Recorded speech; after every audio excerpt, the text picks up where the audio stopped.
Hey fellas, we've all seen this potato dish before, but many people are not familiar with its outstanding taste and texture. Duchess potatoes. If you ever find yourself in the situation where you have leftover potatoes, this recipe will be the perfect evening meal to compensate for your bad behavior of cooking more potatoes than you can actually eat.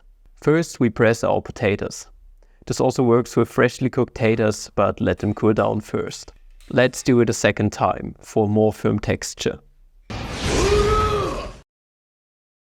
Duchess potatoes are just glorified potato puree, so we'll add some milk, egg yolks, white pepper and salt to taste, as well as some nutmeg and a lot of butter. Thoroughly mix it up and then we are almost done. Now grab yourself a piping bag with a star-shaped attachment and start distributing the mix onto parchment paper.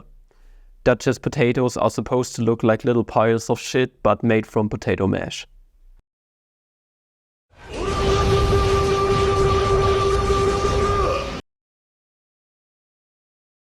Into the oven it goes at 230 degrees Celsius for about 20 minutes or until golden brown and maybe also delicious.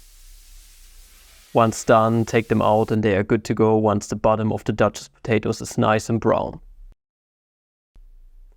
Served with some gravy or, if you are really naughty, even ketchup. This makes for an amazingly simple but also amazingly tasty little snack or side dish. Now let's give it a taste and rate it 6 for 9. Crunchy on the outside, potato puree soft on the inside. A wonderfully balanced potato dish. Definitely worth giving a shot. A solid 8 out of 9. That's about it. See ya!